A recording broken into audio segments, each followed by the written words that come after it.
Welcome to the Atomic Impact Podcast. I am your host, Jason Osborn, and on this podcast, we interview successful business owners for them to share atomic, impactful lessons that they've learned, and so we can learn from them as well. As always, this show is sponsored by the LinkedIn Reverse Podcast Method, the new way to close deals that doesn't rely on any of the old traditional methods that everyone hates. We use this method to book 26 qualified leads and get sales calls in 10 days without any ad spend, outreach, or endless social media posting. To find out more, direct message me on LinkedIn to have a chat, Jason A. Osborn, and you can find the link to that in the show notes below. On today's podcast, though, we have our guest, Leland Holgate, and I'm excited to hear more about what Leland does. He's the owner of the Willful Warrior, where he provides neuroscience-based breath work and programs and one-to-one mentorship that helps people heal trauma, rewire their nervous system, and step into clarity, power, and purpose. So, Leland, my first question for you, and I'd love to hear, because everything that you do in your business, I'm really intrigued to hear the answer to this. So, my first question to you is this: if you had a time machine and were able to go back and go to the earlier version of yourself, and you before you started your business, maybe you're just launching it, maybe a bit naive on how business runs, all that stuff, what's the number one piece of advice that you would give yourself to help you maybe overcome or not even enter in some of the heartbreak or challenges that you have experienced in business? Ooh, that's a really great question. Wow. Yeah. So, of course, for fear of like changing too much of what's currently happening right now, I think the simplest thing that I would tell myself back in that time and age is trust yourself, trust your intuition, know that your mission and your purpose is going to keep you fulfilled and it will keep you moving forward as long as you just believe in yourself and know that what you're doing is going to come out helping other people as well. Yeah. So trust yourself. What's the biggest thing that you find stops people from actually trusting themselves? Or do you find any sort of blocks? Because I know you do a lot of that, the neuro side of helping people reprogram things. What's the biggest blocker do you think people have in actually trusting themselves? Oh my goodness. Yeah, it's a really easy question. We find ourselves in an incoherent state so often, right? On top of everything, I'm a heart math certified trainer.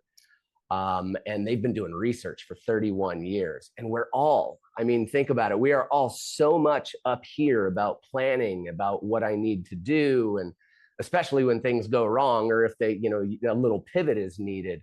But the more that I work with, especially like executives, elite athletes, and some of these folks that just go all in on themselves, helping them reconnect with their heart, and not in a woo-woo way, in the way of actually just fixing a simple breath pattern and allowing yourself to settle back into the center of your being allows you to really create what's called coherence in your life.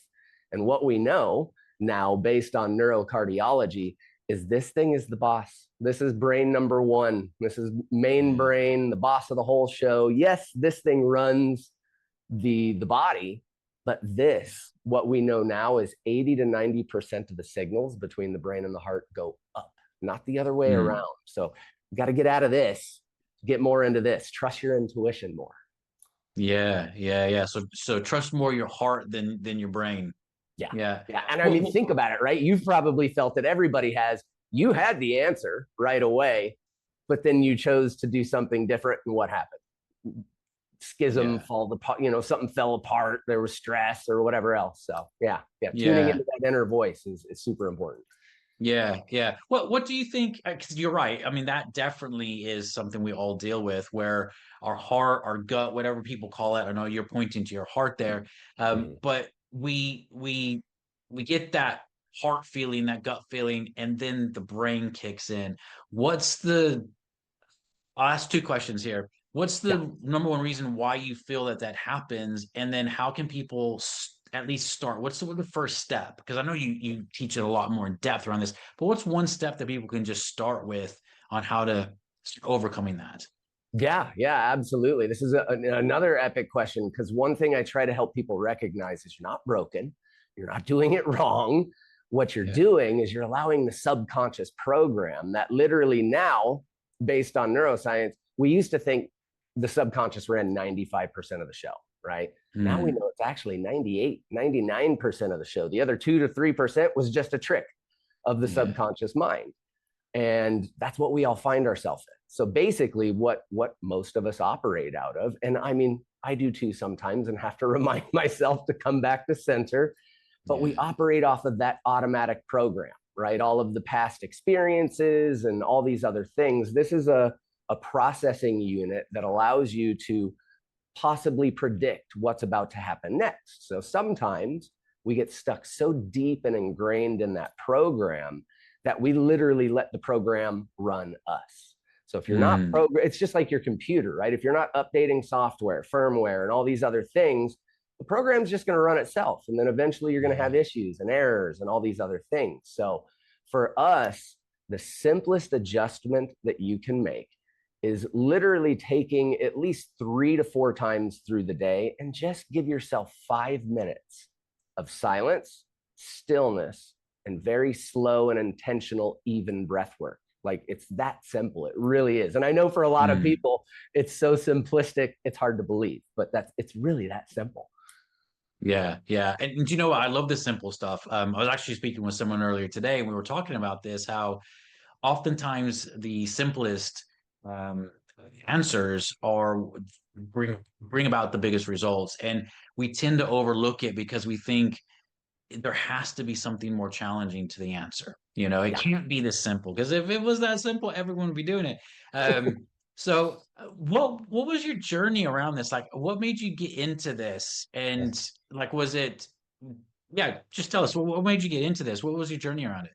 Yeah. So it started for me in the military. I'm a combat veteran Air Force. So I was Okay. one of the very few that was placed into a squadron that went in with all the special forces guys. So after Kosovo, I was there in Yugoslavia. So when we got back, I suffered a neck injury, and it was crazy, right? You make it through the war, you make it through all these crazy situations, and then something as simple as 3 days of R&R and having fun, getting pulled behind a boat at very high speeds because, of course, we were young and dumb. Yeah, Do yeah. the stupidest things to get the hair on the back of your neck to stand up. But the boat went one way, and I went flying off, hit the water at high speeds, and snapped my neck at C1 and C2. Whoa. So from that point, I was dead for almost 4 minutes. My friend had to fish me out of the lake to get me to the shoreline. And they revived me, thank God. But of course, there was a contusion, a big bruise on my spinal column. So I was Mm. paralyzed from the neck down. I woke up in the ambulance with a horse collar on, couldn't move.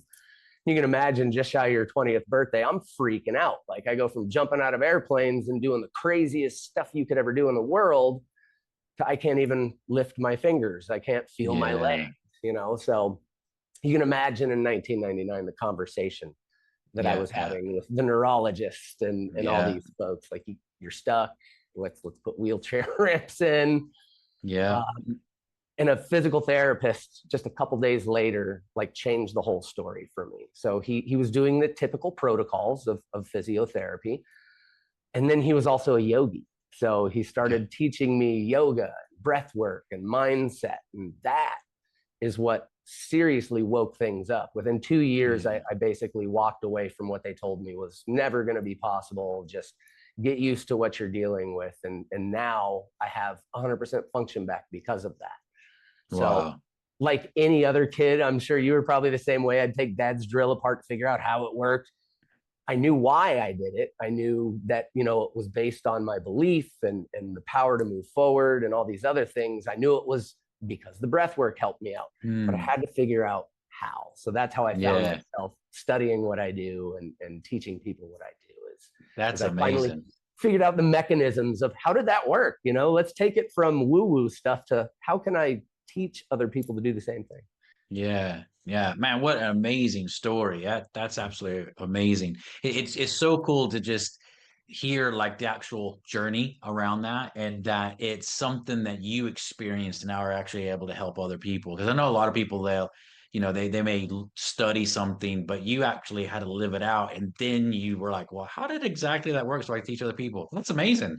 That's really Yeah, yeah. cool. Thank you. Thank you. Man, that's fantastic. Well, what's some of the okay, let me ask you a different question. Um, when you're running your business, Yeah. okay, what's one of the biggest challenges that you faced that at the time, and I know you probably experienced your breath work and all that to help you through that, but at the time it was like, oh my God, this is horrible. But it ended up being one of the biggest blessings in disguise. What was that challenge and what did you learn from that?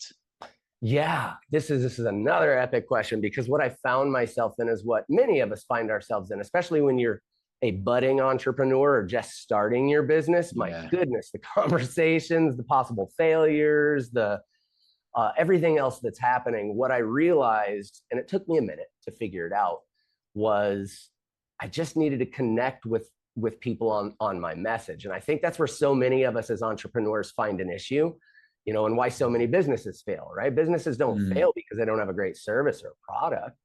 They fail because people don't know you're out there. They don't know that you're offering this service. So I think mm, one of the biggest challenges for me was connecting with the fact that if I want other people to experience this, I really have to adjust my messaging, and I really have to adjust not just my messaging, but my mindset around that, knowing that I'm going to connect with the right people as long as I'm yeah. targeting and hitting the right message, and making sure I'm coming from that heart-centered place, but also that place that shows people that you authentically want to help them. I'm not here just to grab your money. Yeah, yeah. I love that. It's such an important message. And I love seeing the transition in the way you're communicating because I can tell you're really inspired by the breath work, but I can tell there's an experience of how you had to position yourself so that that inspiration of how you want to help people, you have to marry that up with real world practical marketing, you Yeah, know. yeah. And I think a lot of people don't really understand that. I mean, obviously, I coach people around this all the time, and I see it all the time. And it's so true. I can't echo enough how true what you said. It's so powerful. It's so powerful. Well, what's but let's ask a different question then for you as well. Over the next 5 years, I'm really curious around this. What's the goal? What is your plans? What do you want to achieve with your business? Ooh, this is a really good one because a lot of it is already happening right now, and it's really exciting. So what I'm looking to do is to positively affect within the next 5 years over 1 million people. And I know that's Okay. a big number, but we're already growing in size pretty substantially. So yeah, positively affecting 1 million people at least. And that's, I want people to recognize, I didn't say I want 1 million followers. I didn't say, I don't want the viral video. I want to positively affect 1 million Mm, people plus, which I know then will span out, and they'll spread that message too. Like, oh my God, let me tell you something that worked for me. Maybe it'll yeah. work for you. So that's a big focus for myself. And then of course down in Panama, um, we're finally moving into almost to stage 2 of the conscious community that we're building on some acreage that we have down there. So that way, Nice. it's a place for people to get away from the rigmarole, the noise, and all that good stuff. Yeah. Yeah. That's amazing, man. Um, Walk us through if you feel comfortable doing this. Walk us through one or two things on what you're doing to achieve that goal because it's a big goal and it's an amazing goal. And I think a lot of entrepreneurs, no matter if they're new or they're well established, they do have big goals on what they're wanting to achieve.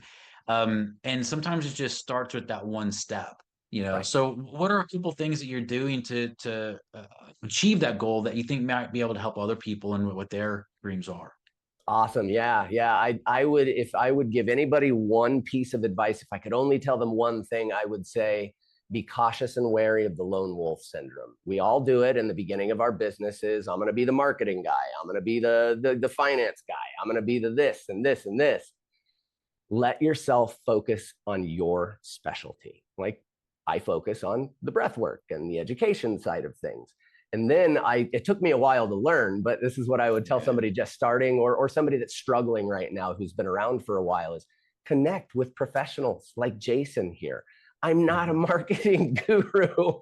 I can beat my head on that wall all I want and scratch out, things that I think are going to work. Or I can connect with professionals inside of different camps. And yes, while the mind story tells you, yeah, but that's going to cost me money, think about the time, your time. Think about the amount of time you're going to spend on a process that could take someone like you, maybe an hour to put together. It's going to take me a week to do the same thing. And now I've spent all of that time. So yeah, while you're thinking about the money that you might potentially have to spend on hiring professionals and coaches and these other things, don't forget all the time you're wasting that you could be out there making whatever you value yourself at an hourly rate or daily rate or whatever else. You could be out there making that, but instead you're worried about saving a few pennies so that you can do everything yourself. That is a huge takeaway. I think we all need to learn, because as we go up to each level, we have new boss levels we have to pass, don't we? Yes. And I think that is a really big takeaway. I know it's a big takeaway for me in my business as well. I've had to learn that over the years, and still, every time we grow, it's like, oh, it's another new step, a new expansion in my own way of thinking. So amazing advice, man. Well, look, Leland, if people want to find out more about you, is there a website, social media? Like, what's the best way for people to get in contact with you? Yeah, so you can pretty much find us on all platforms, The Willful Warrior. And for those that want to try things out and just have like a sample, I have a 1 and a 5-minute example of how powerful breath work is on YouTube. Just type in The Willful Warrior. And then, of course, the website, thewillfulwarrior.com. And then we have all of our information, programs, and the ways that people can connect there. Amazing. That's fantastic. Well, thank you so much for that. It does bring us to the end of the podcast. And as always, just a reminder that this is sponsored by the LinkedIn Reverse Podcast Method, the new way to close deals that doesn't rely on the old traditional methods that everyone hates. Again, to find out more, send me a direct message on LinkedIn to have a chat. It's Jason A. Osborn, or the link will be in the show notes below.